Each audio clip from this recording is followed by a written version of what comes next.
Meus irmãos, vamos abrir a palavra do nosso Deus, texto de Josué, capítulo de número 1.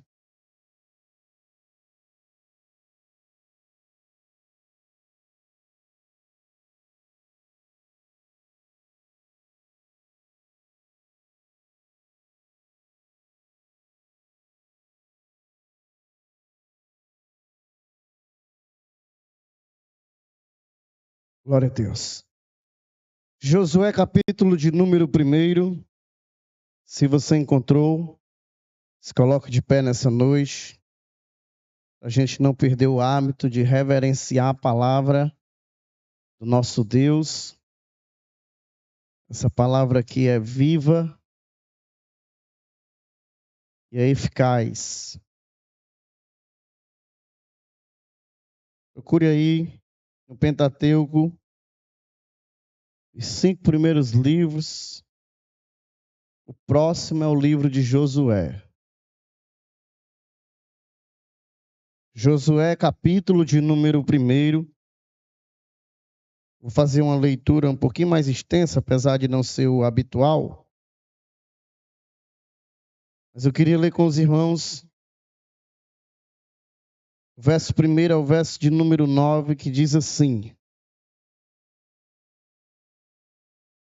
Depois da morte de Moisés, servo do Senhor, disse o Senhor a Josué, filho de Num, auxiliar de Moisés. Eu vou acompanhar aqui pela tela, irmãos. Eu estou com a NVI. E aí a versão é um pouquinho mais difícil para os irmãos que acompanham nas outras traduções. Moisés, versículo 2. Moisés, meu servo, está morto. Prepare-se agora e passe este Jordão, você e todo este povo, e entre na terra que eu vou dar aos filhos de Israel. Todo lugar em que puserem a planta do pé, eu darei a vocês, como prometi a Moisés. Versículo de número 4.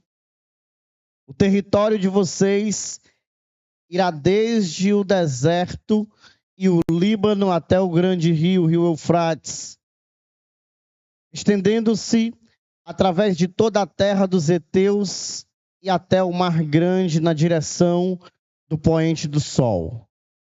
Ninguém poderá resistir a você todos os dias da sua vida. Assim como estive com Moisés, estarei com você. Não o deixarei, nem o abandonarei. Seja forte e corajoso, porque você fará este povo herdar a terra que sob juramento prometi dar aos pais deles. Então somente seja forte e muito corajoso, para que você tenha o cuidado de fazer, segundo toda a lei que o meu servo Moisés lhe ordenou, não se desvie dela, nem para a direita, nem para a esquerda, para que seja bem-sucedido por onde quer que você andar. Versículo 8. Não cesse de falar deste livro da lei. Pelo contrário, medite nele dia e noite, para que você tenha o cuidado de fazer segundo o que nele está escrito. Então você prosperará e será bem-sucedido. Não foi eu que o ordenei. Seja forte e corajoso. Não tenha medo, nem fique assustado, porque o Senhor, seu Deus, estará com você por onde quer que você andar. Poder sentar em nome de Jesus. Meus irmãos, a leitura do capítulo 1, versículos de 1 a 9, no livro de Josué, ela por si só já é uma mensagem, né? Ela por si só já traz consigo uma mensagem, por sinal, uma mensagem de encorajamento para as nossas vidas. A história de Josué é uma incrível história de liderança, principalmente. É uma história de vocação. É uma história onde é impossível a gente olhar para a história de Josué e não aprender as grandes lições que esse livro ele traz para as nossas vidas. Nesse capítulo de número 1, a gente sempre que faz a leitura dele, é comum que a gente pregue sobre a pessoa de Josué. Que a gente traga aqui os grandes ensinamentos que aprendemos com o líder Josué. Todavia, irmãos, hoje, do contrário, a gente está habituado a fazer. Eu quero falar não apenas de Josué, mas principalmente do seu precursor, principalmente daquele que prepara o caminho para que Josué se transforme num grande líder. Eu quero refletir com os irmãos a respeito de um homem que todo mundo conhece, um homem chamado Moisés, que é quem encaminha a liderança e a vida de Josué durante essa incrível jornada de liderança que nós estamos lendo aqui nessa noite. E não é à toa que Josué é marcado pela liderança de Moisés de forma tão profunda, mas tão profunda, que o Pentateuco, os 5 primeiros livros da Bíblia Sagrada, são escritos por esse homem, são marcados pela trajetória de vida e de fé que esse homem nos ensinou. Então, desde Gênesis até Deuteronômio, nós aprendemos com esse líder. E aprendemos, irmãos, coisas profundas dessa liderança, que não é à toa. E que forma para nós, até os dias de hoje, esse grande líder e nos deixa aqui esse grande legado de liderança que nós podemos aprender por intermédio desses primeiros 5 ou 6 livros da Bíblia, se incluirmos aqui o livro que começa contando aqui a história de Josué. Portanto, nessa noite, meus irmãos, eu queria compartilhar com todos vocês o quanto é necessário para a vida de um líder a história de um antecessor. Hoje eu quero refletir e pensar com os irmãos a respeito da incrível jornada da liderança cristã. Como é importante haver um precursor para que eu e você possamos descobrir o incrível caminho da jornada e da liderança cristã.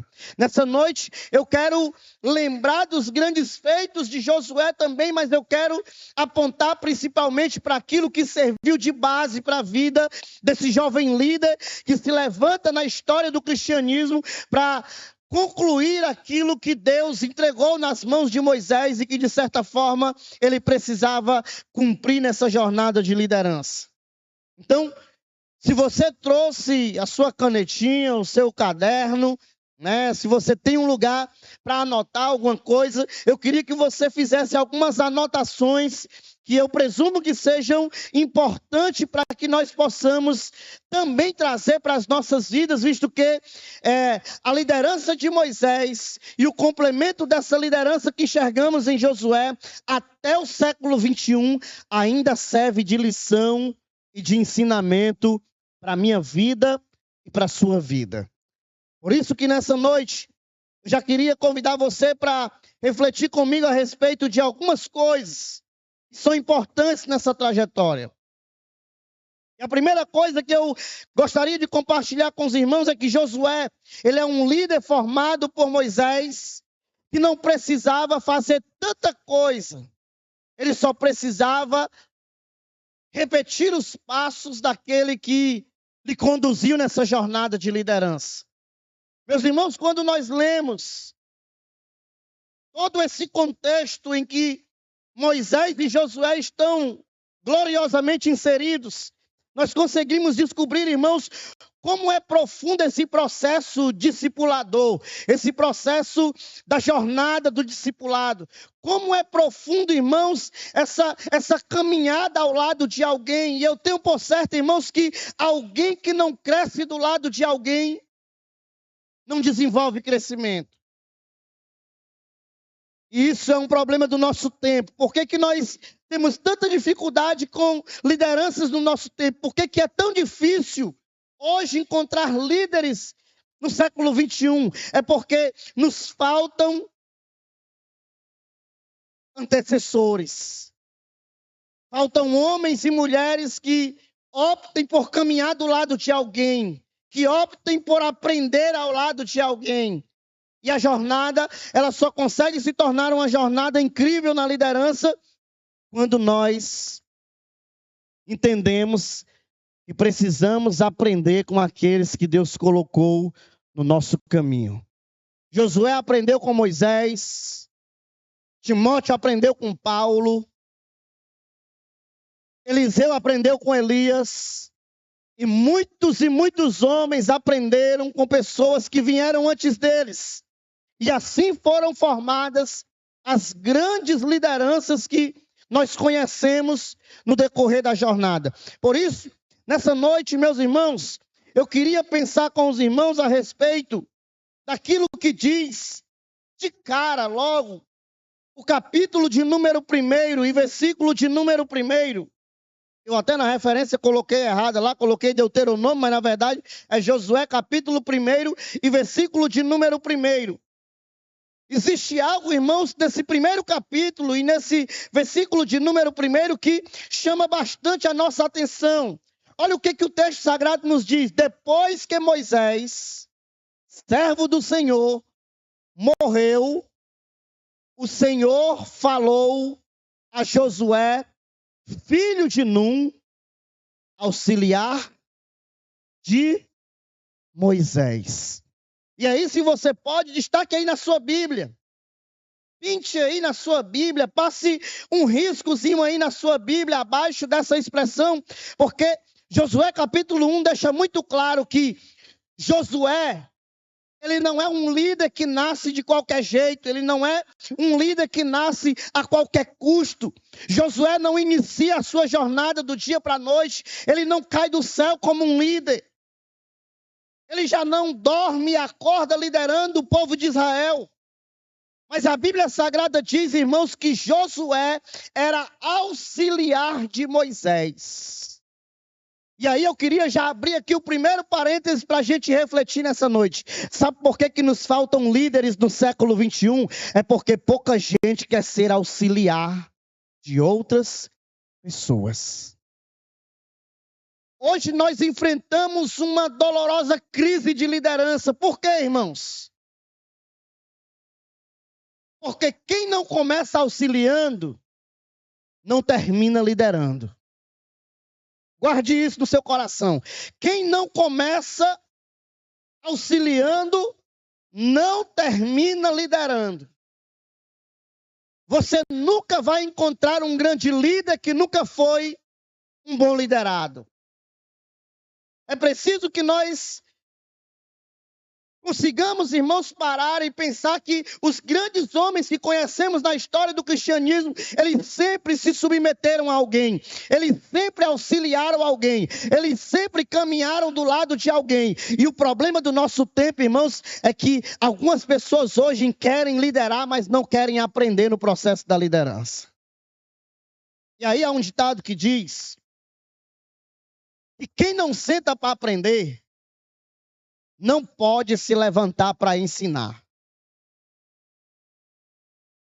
Irmãos, os grandes homens de Deus, apesar de eu não gostar dessa expressão grande homem de Deus, mas os bons homens de Deus, os grandes líderes do nosso tempo, se você sentar com eles alguns minutos da vida deles, eles vão contar para vocês, eles vão contar para nós que um dia eles sentaram do lado de pessoas que os ensinaram, que os conduziram, que os auxiliaram. E essas pessoas começaram no ministério auxiliando outras pessoas. Mas hoje, irmãos, se instaurou uma crise tão grande que é difícil você encontrar pessoas que tenham prazer em auxiliar. Que tenham prazer em fazer o trabalho que auxilia, que apoia. Ah, se não for para me liderar, eu não quero. Se não for para me ser a primeira pessoa, eu não quero. Se não for para me ser o cabeça, eu não quero. E no processo da liderança, primeiro você começa auxiliando. Depois você termina liderando. É uma lição incrível que nós aprendemos com Josué. O texto não esconde a realidade da vida desse jovem. E o texto deixa muito claro: depois da morte de Moisés, servo do Senhor, disse o Senhor a Josué, filho de Num, auxiliar de Moisés. É aqui que começa o chamado de Josué. O chamado não começa, irmãos, quando Deus olha para aquele homem e acha ele bonito, acha ele um homem interessante, poderoso. Não. Quando o Senhor olha para Josué, a primeira coisa que Deus identifica naquele jovem é que ele aprendeu a auxiliar. Ele recebeu conteúdo, ele recebeu apoio, ele recebeu conselho, ele recebeu auxílio. Quando nós lemos, irmãos, o texto de Josué, capítulo 1, versículo de número 5, olha o que o versículo diz: ninguém conseguirá resistir a você, Josué. Mas por quê? Porque Josué era diferenciado? Não, irmãos, é porque ele aprendeu com a liderança de Moisés. E o Senhor deixou isso muito claro. Assim como eu fui com Moisés, assim eu também serei com você. Porque você traz consigo os traços da liderança de Moisés. Você traz contigo os traços da obediência de Moisés. Você traz consigo as grandes lições que foram ensinadas por Moisés. Quando nós chegamos no versículo de número 7, para mim terminar de introduzir essa mensagem nessa noite, olha o conselho, irmãos, que é deixado para o jovem Josué: tão somente Josué seja forte e corajoso, para que você tenha o cuidado de fazer segundo toda a lei que o meu servo Moisés te ordenou. Então Deus sabia quem estava chamando, Deus sabia quem estava vocacionando, Deus sabia por que estava chamando Josué para esse incrível processo de liderança. É porque Deus sabia que Josué havia aprendido com um antecessor. Deixa eu dizer uma coisa para você. Se você tem sentado para aprender com alguém, amanhã Deus vai lhe levantar para ensinar a alguém. Faz parte do processo da liderança. Mas concluindo aqui, irmãos, essa introdução para a gente entender um pouco do contexto de Josué e de Moisés. Aí eu me detenho especificamente a falar do líder Moisés. E quem era esse líder Moisés? Porque às vezes a gente diz, Josué aprendeu com Moisés porque Moisés era um grande homem de Deus, nasceu como um grande homem de Deus, nasceu num berço de ouro, já nasceu vocacionado, já nasceu provado, já nasceu preparado, e por isso Deus usou o homem de Deus para formar outros líderes. E eu preciso dizer para você que isso não é verdade. Eu preciso compartilhar com vocês um pouco do cenário da vida de Moisés, para você entender que Moisés não era diferente de você. Moisés tinha as mesmas dificuldades que eu tenho, as mesmas dificuldades que você tem. E no mesmo lugar que Deus proporcionou que Moisés chegasse, ele também pode fazer com que você chegue. É só você ver comigo o texto de Êxodo capítulo 3. Versículo de número 10. Abra sua Bíblia. Olha o que diz. O texto de Êxodo capítulo 3.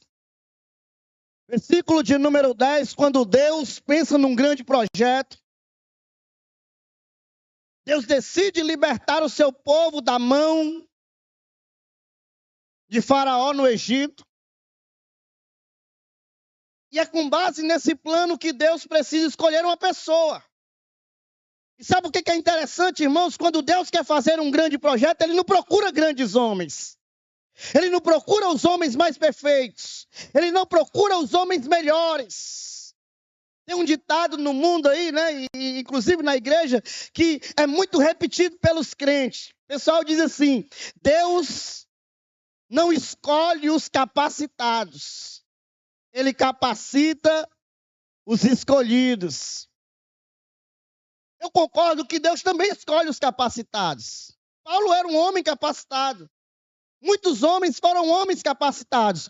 Mas quando ele quer, ele pega aquele que não é capacitado e ele também capacita para ser um escolhido.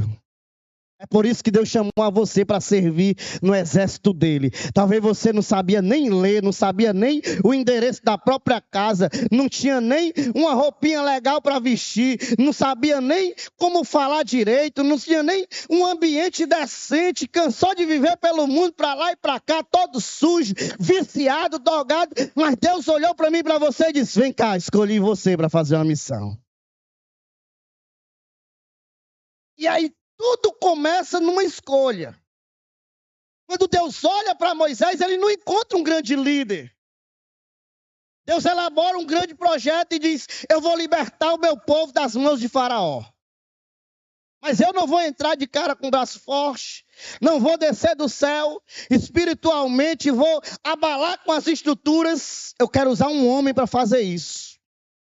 E quem é que Deus escolhe?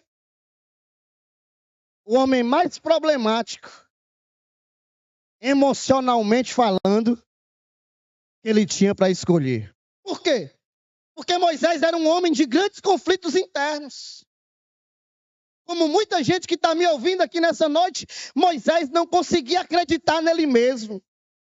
Ele não se sentia capaz. Ele sempre achava que podia ser outro. Vamos acompanhar comigo, irmãos, porque o tempo passa, a hora passa. Mas olha o que diz Êxodo capítulo 3, versículos 10 e 11. Porque o texto diz assim: agora venha. Venha quem? Moisés. Eu enviarei a Faraó para que você tire do Egito o meu povo, os filhos de Israel. Sabe o que o texto está dizendo? Moisés, eu escolhi você. É você que vai. É você que vai bater de frente com o Faraó. Imagino eu, Moisés, dizendo assim: com quem, Senhor? Logo com o Faraó? Pelo amor de Deus. Olha a resposta que ele vai dar no versículo de número 11. Então Moisés respondeu a Deus: quem sou eu para ir a Faraó e tirar do Egito os filhos de Israel? Irmãos, aqui é a pergunta de todo crente que tem conflito interno, né? Logo eu?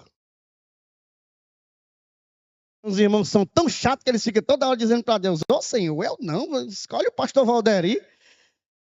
Deixa eu aqui na minha, quietinho. E eu vou mostrar para os irmãos que, inclusive, vai chegar uma hora que isso vai chatear o próprio Deus. Porque é ruim quando Deus acredita em alguém e alguém não acredita em si mesmo. E aí, deixa eu abrir um parênteses aqui para dizer um negócio nessa noite. Se Deus chamou você, é porque Ele sabe que você tem bagagem suficiente para aguentar. Se Deus chamou você, é porque Ele sabe que você pode hoje não ter, mas amanhã vai ter. Ele vai usar você para fazer o que Ele quer. Moisés vai responder dizendo assim: logo eu, pastor. Logo eu, Senhor. Tanta gente que o Senhor usar, o Senhor olhou logo para mim. Esse aqui é o primeiro conflito que Moisés vai arrotar de dentro para fora. É o conflito do complexo de inferioridade, como a gente gosta de chamar, mais do campo da psicologia, né? Complexo de inferioridade. Logo eu, Senhor, tem tanta gente capacitada aqui, tem tanta gente qualificada aqui, o Senhor escolheu logo eu. E aí, irmãos, quando nós lemos o versículo 10 e 11, Moisés já revela o seu primeiro conflito interno. Mas não fica por aí. Êxodo capítulo de número 4. No versículo de número 1 ao versículo de número 5. Quando Deus diz assim: é você mesmo, Moisés.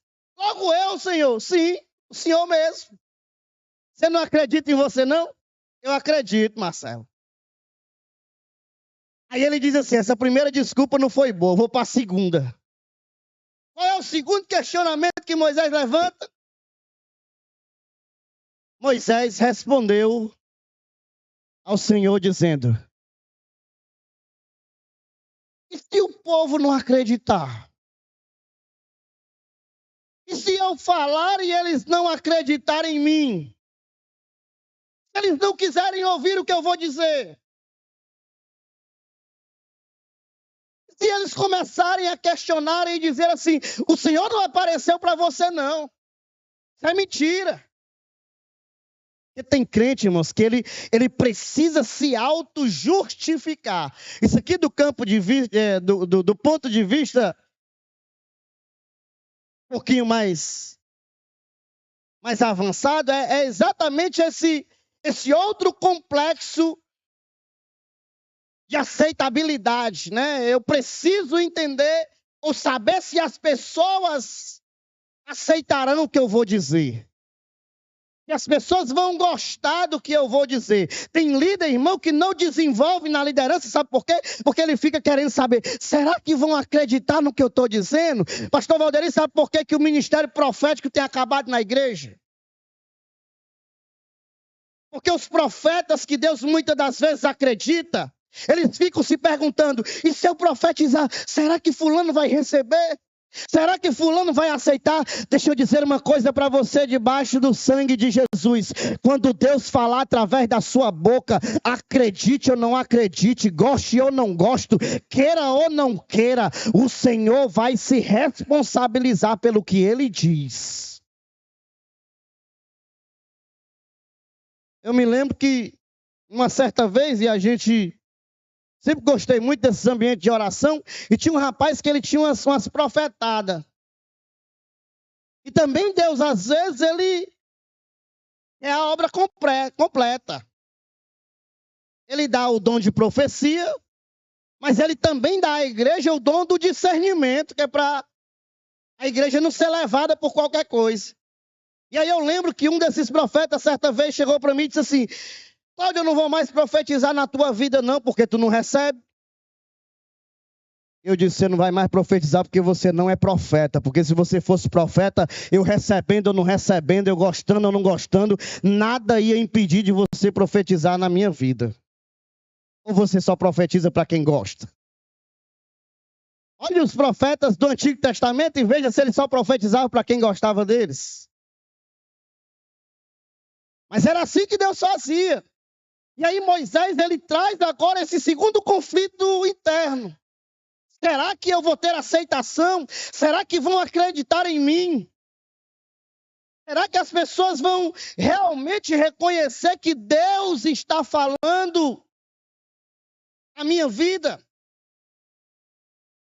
E aí Deus vai deixar muito bem claro para ele, Moisés. Versículo 2, vamos ver. Então o Senhor perguntou a Moisés: Moisés, que é isso que tu tem na mão? Ele respondeu, é um cajado, é um bordão. Então lhe disse, joga esse pedaço de pão no chão, joga esse pedaço de pau no chão, Moisés. Ele jogou no chão e o bordão virou o quê? Uma serpente. Sabe o que Moisés fez? Homem corajoso como ele era. Quando a serpente começou a correr, Moisés, ó, perna para que te quero. Ao invés de entender o poder de Deus que estava sendo operado, Moisés fugiu da serpente com medo. Aí Deus vai lá e diz assim, ei, corajoso, volta aqui. Estende as tuas mãos, pega essa serpente pelo rabo. Segura na cauda dessa serpente. Moisés estendeu a mão, pegou na cauda da serpente e ela voltou e se transformou de novo num cajado. Verso 5 diz, irmãos, que o Senhor diz, Moisés, tu viu tudo isso? Isso é para que o povo creia que o Senhor, o Deus de seus pais, o Deus de Abraão, de Isaac, de Jacó, apareceu a você. Sabe o que Deus estava dizendo para Moisés? Moisés, deixa de besteira, porque as pessoas não vão acreditar em tu porque tu tem alguma coisa. As pessoas vão acreditar em tu porque na tua vida vai aparecer o meu poder. Deixa eu dizer uma coisa para você. A sua credibilidade está no Senhor. Quando você ora e a coisa acontece, é porque o Senhor opera através de você. Quando o dom se manifesta na sua vida, é porque o Senhor, Ele faz acontecer com você. É porque tem um público hoje que diz assim, eu prego muito bem. Quando eu prego, o mundo se abala. Aí dá vontade de você dizer igual aquele pastor mais antigo. Deixa de besteira, homem, porque se Deus não quiser que tu fale, nem palavra sai da tua boca. Porque é o Senhor que faz acontecer através da sua vida.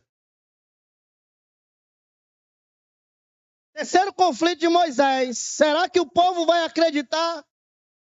Na verdade, segundo. Moisés, o povo não vai acreditar por acreditar. Eles vão acreditar porque eles vão ver o meu poder operando na tua vida.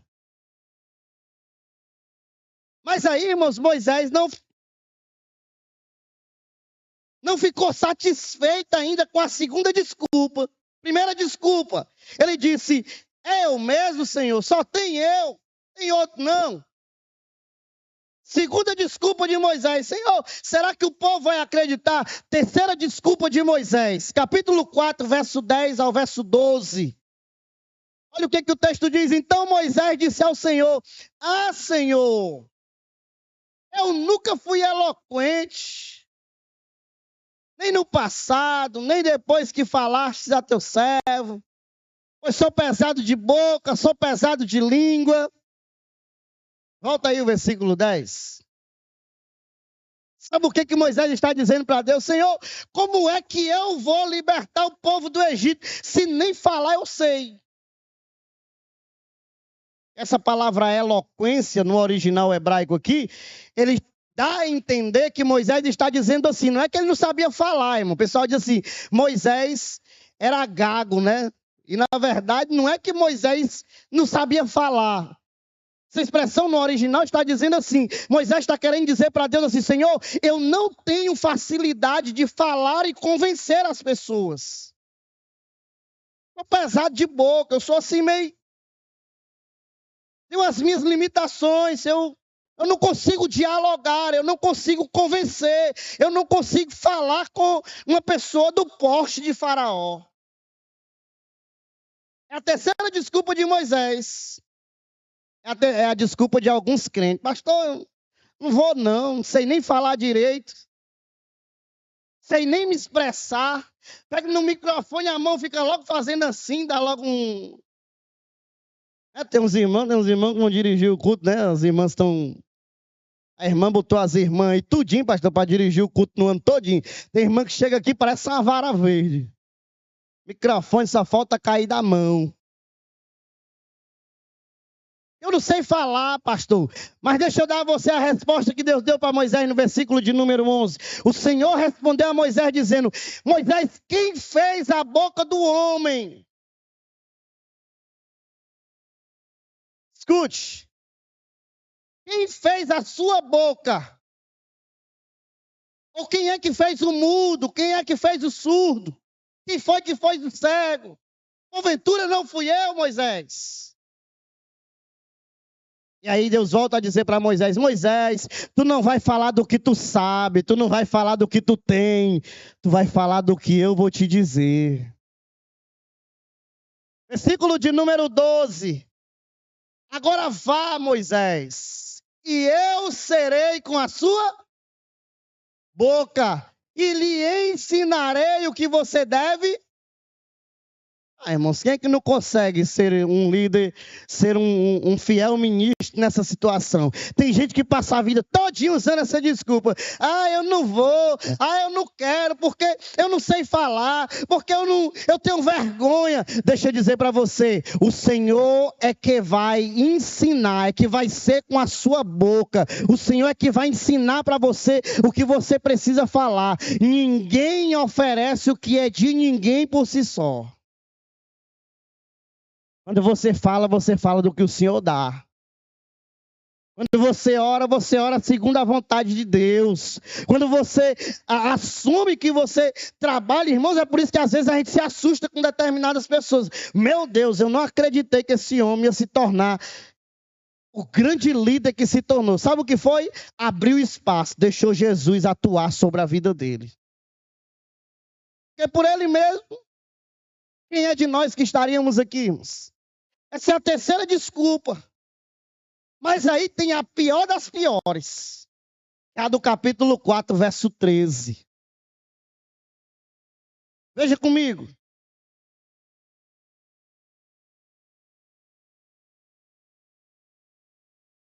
Por aí os irmãos já tiram, né? Vamos ler junto, irmão, porque isso aqui é desastroso para Moisés agora. Isso aqui vai gerar no próprio Deus aquela sensação. Senhor aqui vai se chatear com essa fala de Moisés, porque é Deus querendo acreditar no homem e o homem por si mesmo não acreditando nele. Irmão, você quer ver uma pessoa frustrada na vida? Ela não acreditar em si mesma. Se você não acredita, quem é que vai acreditar? Olha o que Moisés vai dizer para Deus. Porém, Moisés respondeu ao Senhor: Ah, Senhor. Imagina que o homem já quase chorando com esse ar aqui, né? Bota a mão na cabeça. Ah, Senhor, pelo amor de Deus. Envia alguém, outro que quiseres enviar, menos a mim. É aquele texto de Isaías, né? A quem enviarei? Quem há de ir por nós? Aí o crente hoje diz assim: eu não estou aqui. Envia aquele dali. Por favor, Senhor. Não envia a mim, não. Eis-me aqui, mas envia ele, Senhor. Eu não vou, não. Eu tenho me preocupado, irmãos, com a geração do nosso tempo. Porque se ela pelo menos fosse como Moisés, que não acreditasse, mas de alguma forma deixasse o problema nas mãos do Senhor. E eu estou falando para uma igreja que é do nosso tempo. Talvez eu esteja falando para alguém aqui que esteja vivendo esse conflito. Ah, eu não sei fazer nada, eu não consigo fazer nada, eu não posso fazer nada. Deixa eu dizer uma coisa para você. Se você abrir espaço para o Senhor operar na sua vida, você pode muita coisa. Porque está escrito: eu posso todas as coisas naquele que me fortalece. Em Cristo você pode tudo. Aí Moisés se dirige a Deus, a hora já se fomos, e diz para ele o seguinte: Senhor, eu não, envia outra pessoa, escolhe outro. Irmãos, o versículo de número 14, inclusive, olha o que o texto diz: então a ira do Senhor se acendeu contra Moisés. Por que a ira do Senhor acendeu contra Moisés? Porque Deus viu que esse sentimento, esse complexo de inferioridade atrapalhava a vida de Moisés. A gente olha, irmãos, Gênesis, Êxodo, Levítico, né? Principalmente Êxodo, Levíticos e Deuteronômio, a gente descobre o grande líder que foi Moisés. E às vezes eu fico me perguntando: meu Deus, se esse homem seria tudo isso que ele foi, o que impedia ele lá no início da fé de acreditar nele mesmo? Porque ele se tornou uma grande referência, irmãos. Mas sabe o que vai mudar a vida de Moisés?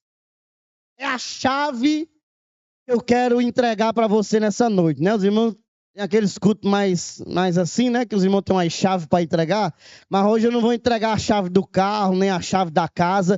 Eu vou entregar uma chave aqui que pode virar totalmente o seu estilo de vida na casa de Deus, que pode trazer você para uma vida de serviço cristão, de vida com Deus. Pastor, qual é a chave? A chave é muito simples. Moisés, quando descobriu as suas dificuldades, ele buscou se qualificar. Ele começou a buscar crescimento para a vida dele. Ele começou a buscar oportunidades de crescimento espiritual, de vida com Deus. Seu primeiro professor chamou-se Deus. É só você ler o livro de Êxodo que você vai descobrir que Moisés se abriu completamente e disse para Deus: Senhor, estou aqui à disposição.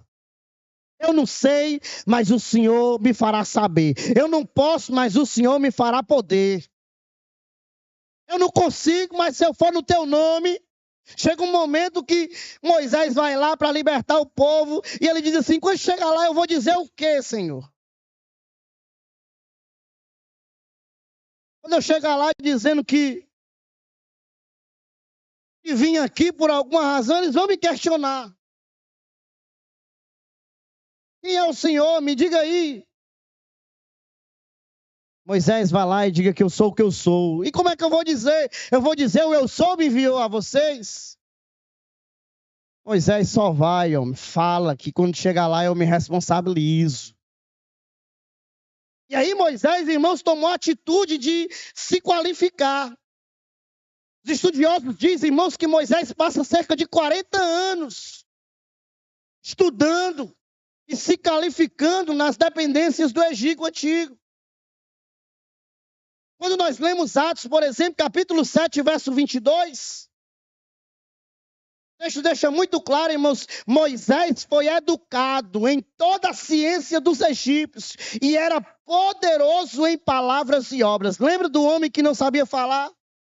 Lembra do homem que não se sentia capaz de fazer? Agora Moisés é educado, é ensinado em todo tipo de ferramenta importante do Egito Antigo. E agora o texto diz que ele agora se torna um homem poderoso em palavras. Ele fala com ousadia, ele tem autonomia no que diz, mas também ele é poderoso em obras. Aquilo que ele faz repercute, faz a diferença, porque ele se abriu a esse crescimento. E aí, irmãos, tem um texto que eu preciso ler antes de concluir nessa noite. Inúmeras coisas para a gente pensar, mas eu preciso chegar até aqui. Irmãos, pense numa luta que Moisés vai ter para libertar o povo do Egito.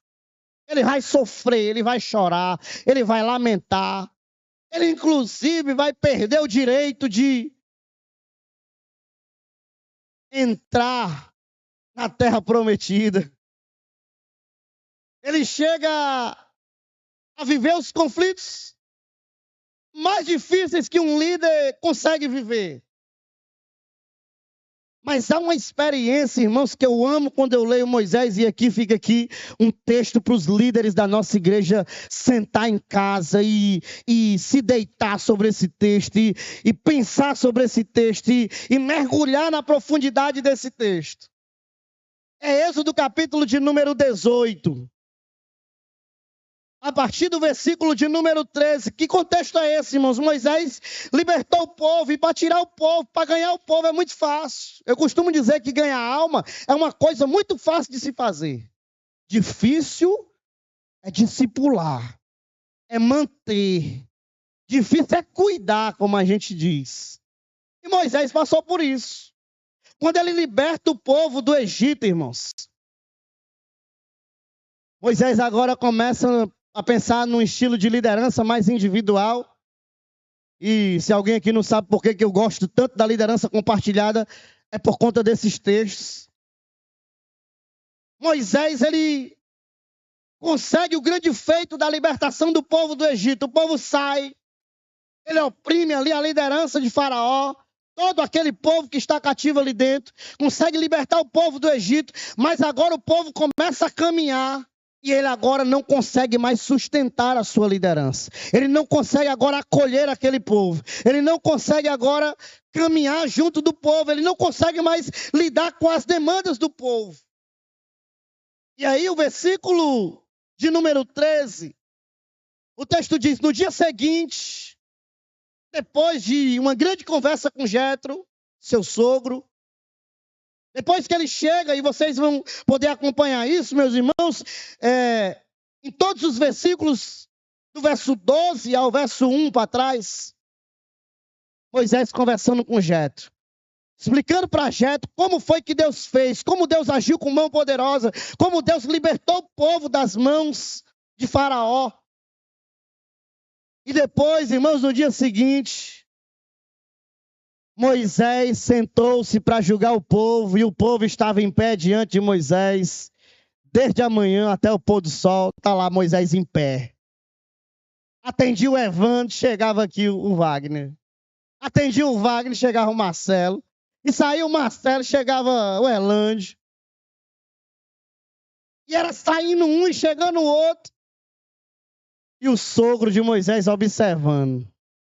Meu Deus, esse homem vai morrer. Versículo de número 14, irmãos, o texto diz que quando o sogro de Moisés observou tudo isso, perguntou para ele dizendo o seguinte: Moisés, o que é isso que tu está fazendo ao povo? Porque você fica sentado sozinho e todo o povo está em pé diante de você, desde a manhã até o pôr do sol. Moisés respondeu a seu sogro: é porque o povo vem a mim para consultar a Deus. O povo precisa se dirigir a mim e eu preciso dirigir esse povo a Deus. Moisés fazia o velho papel do sacerdócio do Antigo Testamento. Porque eu acho que os irmãos devem lembrar que isso era um mecanismo que funcionava rigidamente.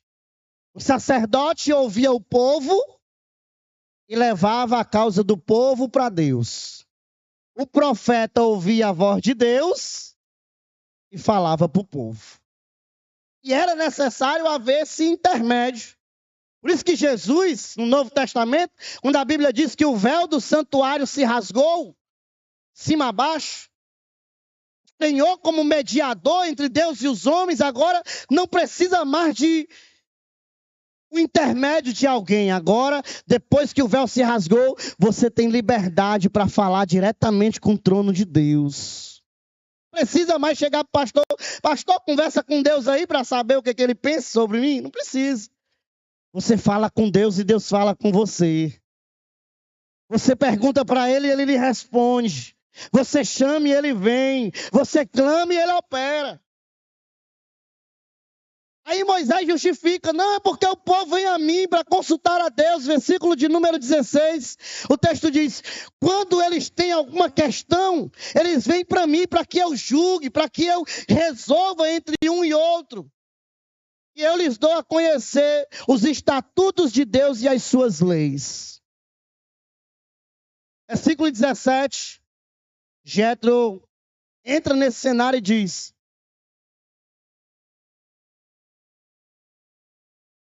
sogro de Moisés, porém, lhe diz: Moisés, o que tu está fazendo não é bom. Irmão, se fossem uns líderes que a gente conhece hoje, ele tinha pulado lá longe. Como é? Está se levantando contra a autoridade de Deus?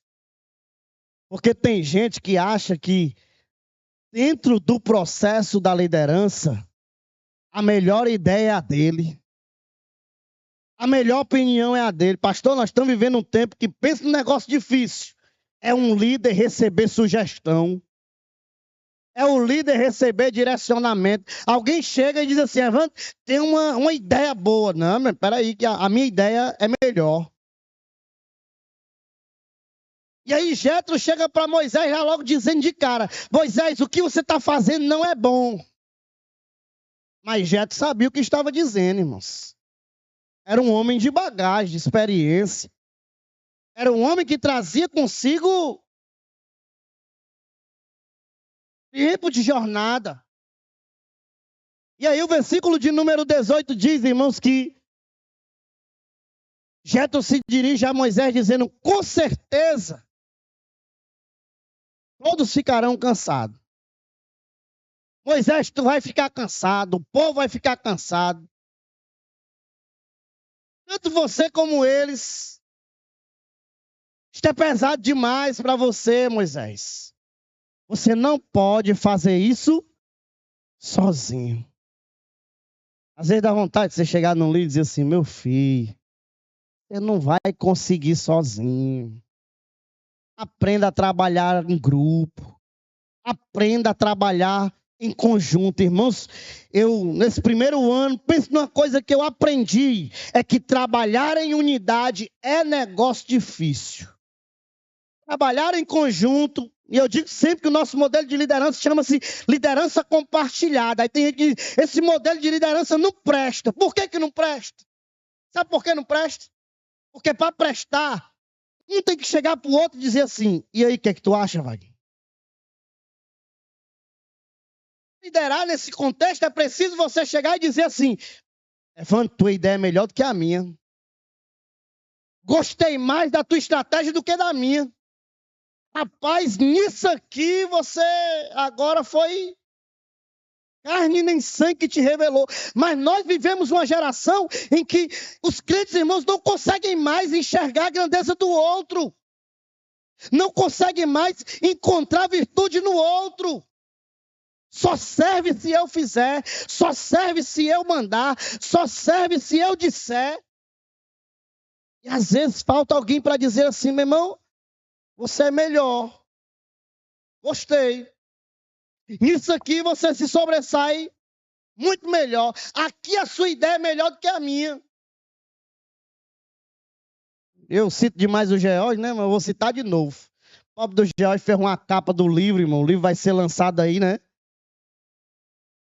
Um livro bom, só sobre aqueles estudos lá dos nossos grupos de vida, está sendo feito, está em conclusão. O pobre do George chega com essa capa bem linda. Aí lá vai eu, ô George, pelo amor de Deus, ó, não dá para nós mudar isso aqui, não. Ah, pastor, na hora, te tira isso aqui e bota isso aqui. Aí eu olho lá no grupo, tem um irmão que diz assim, George, se a gente fizesse isso aqui assim, pronto, boa ideia. E eu vejo que já tem alguns irmãos que estão começando a abrir o coração para entender que quando eu penso e você pensa e outra pessoa pensa, o trabalho é feito com muito mais qualidade, o trabalho fica muito mais bem feito. Irmãos, quando é só a minha opinião, é prego batido, ponta virada. Eu não aceito sugestão, não aceito a opinião de ninguém, é do jeito que eu quero, não se meta no meu trabalho, não. Moisés deixou isso claro. Moisés, meu amigo, você não vai conseguir fazer sozinho, divida esse negócio. Versículo de número 19. Escute agora o que eu vou lhe dizer. Eu o aconselharei e que Deus seja com você, porque eu não sei se você aceita o conselho ou não. E tem uns crentes, irmão, no século 21 que quando recebem um conselho, às vezes o conselho é uma bênção, mas ele diz assim, se conselho fosse bom, ninguém dava. Mas dá, irmãos. Tem gente que quer ver o melhor. Tem gente que ainda preza pelo melhor. Então, Moisés, eu vou te aconselhar. Que Deus seja com a sua vida, né? Se você aceitar, amém. Se não aceitar, também, amém. E aí, olha o que ele diz, irmão. Represente o povo diante de Deus. Leve as suas causas a Deus. Versículo 20. Ensine a eles os estatutos e as leis. E faça com que conheçam o caminho em que devem andar. E a obra que devem fazer. Sabe o que Moisés está aconselhando? Moisés, tudo que você conseguiu diante de Deus, toda essa experiência, toda essa facilidade que você tem de falar com Deus e Deus falar com você, de operar, de ser operacional, de fazer a coisa bem feita, ensina para eles também. Porque se eles aprenderem, sabe o que vai acontecer? Eles vão dividir a carga contigo e vai ter o mesmo efeito. Porque, irmãos, quando eu paro para ensinar alguém a fazer com excelência aquilo que precisa ser feito, é duas pessoas fazendo com excelência. Eu sei que ainda tem crente que diz assim, o quê? Eu paguei? Eu estudei, custou caro? Vou ensinar de graça? Vou nada. Se quiser que quebre a cara aí para aprender como eu quebrei. Mas, irmãos, o evangelho é diferente. No evangelho, você se torna esse braço estendido para formar outras pessoas.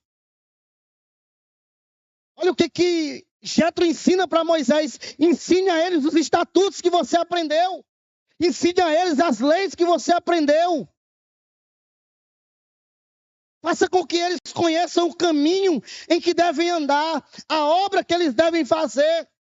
Versículo 21. Procure entre o povo homens capazes, tementes a Deus, homens que amam a verdade, que odeiam a corrupção. Coloque-os como chefes do povo, chefes de 1.000, chefes de 100, chefes de 50, chefes de 10. Versículo 22. Para que julguem este povo em todo o tempo. Olha o ensinamento aqui, irmãos, como é precioso. Toda causa grave, eles trarão até você. Mas toda causa pequena, eles mesmos julgarão. Eles mesmos resolverão. Assim será mais fácil para você. E eles o ajudarão a levar a carga. Isso aqui é um conselho de Deus. Você é líder, lê esse texto em casa, estude esse texto. Seus olhos vão se abrir quando você entender que trabalhar em unidade é melhor do que trabalhar sozinho. E é em tudo, irmão. Jesus mandou os discípulos evangelizar de 2 em 2, sabe por quê? Porque Eclesiastes diz isso. É melhor ser 2 do que ser 1, porque tem melhor paga do seu trabalho. É melhor. É 1000 vezes melhor. Versículo 23. Se você fizer isso, e se essa for a ordem de Deus, então você poderá suportar, e também todo este povo voltará em paz ao seu lugar. Já tem aí? É ensinamento demais nesse texto, irmãos. Versículos 23, 24. Moisés atendeu às palavras de seu sogro e fez tudo o que este lhe tinha dito.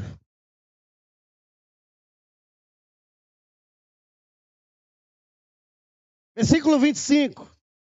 Escolheu homens capazes de todo Israel, os constituiu por chefes sobre o povo, pessoas que foram chamadas para coordenar 1000 pessoas, outros foram colocados para coordenar 100. Eu estou vendo que o irmão aqui não consegue coordenar 100 não, mas ele consegue liderar 10, então fica com 10.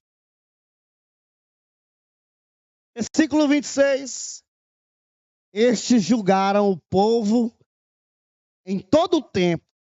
A causa grave traziam para Moisés, e a causa simples eles mesmos resolviam entre eles. Então Moisés se despediu de seu sogro, e este voltou para a sua terra. Irmãos, eu fecho, e não dá tempo a gente comentar muita coisa, com Deuteronômio capítulo 31, versículos de número 1 e versículo de número 2. A hora já se foi. E você já pode se colocar de pé. Mas veja comigo o que diz esse texto. Deuteronômio 31, verso 1 e 2. Moisés foi e falou estas palavras a todo Israel. Hoje estou com 120 anos de idade. Olha isso aqui, irmãos. Já não tenho forças para fazer o meu trabalho. E o Senhor me diz, você não passará esse Jordão. Olha como a vida de Moisés é exemplar, irmãos. Isso aqui é difícil demais na nossa caminhada. Moisés entendeu que tinha tempo para tudo. Estou com 120 anos, não tenho mais essa bagagem toda. Já não consigo mais fazer a obra com a excelência que ela precisa. E ainda Deus me falou que eu vou sequer passar o Jordão. Capítulo 32, verso 44.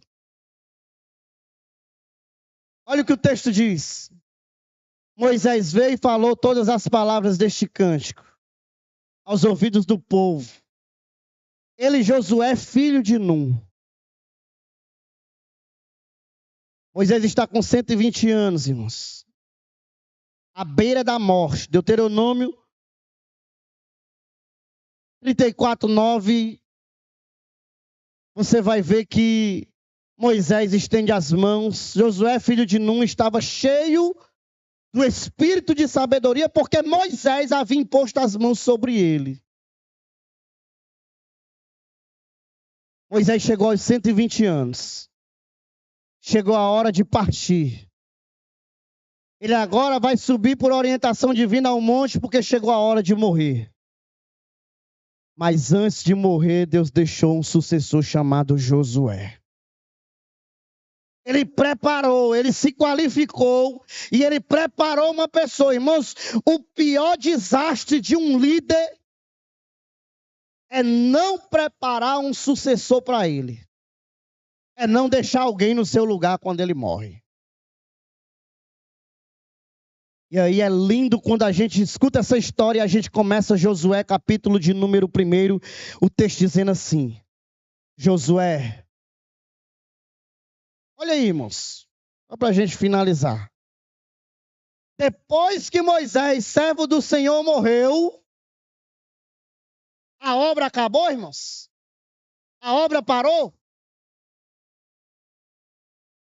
O Senhor agora chamou Josué. Josué,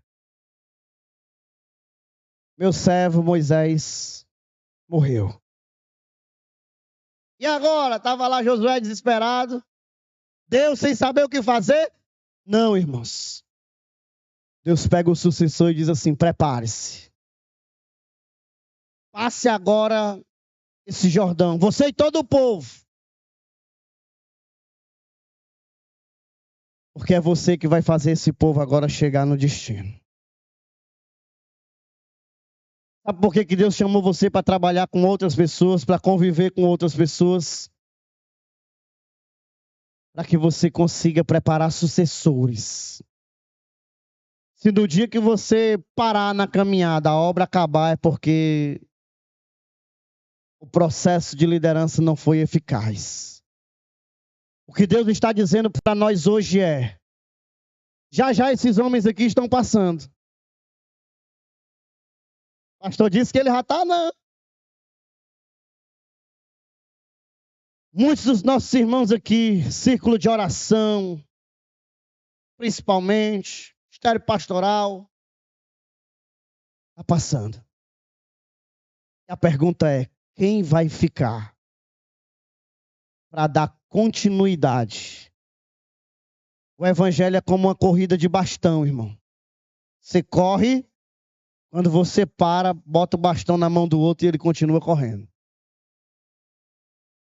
Quem vai dar continuidade àquilo que você está fazendo? E você vai dar continuidade ou não ao que eles estão fazendo? Essa responsabilidade Deus está confiando a mim e a você. Para que a obra do Senhor não morra nas nossas mãos. É preciso nós darmos continuidade a ela. Eu queria convidar você para fechar os seus olhos nessa noite e orar. E a nossa oração nessa noite precisa ser direcionada ao Senhor. E eu queria que você dissesse para Ele: Senhor, eu me sinto incapaz. Eu acho que eu não tenho capacidade de fazer, eu não tenho estrutura para fazer. Mas o Senhor pode ser a minha fortaleza, o Senhor pode ser a minha mão. O Senhor pode ser a minha voz.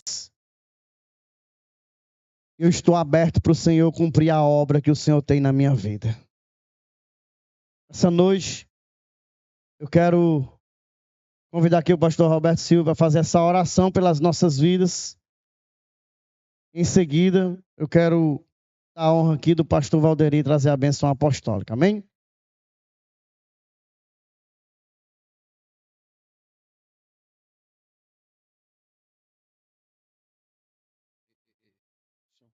Som.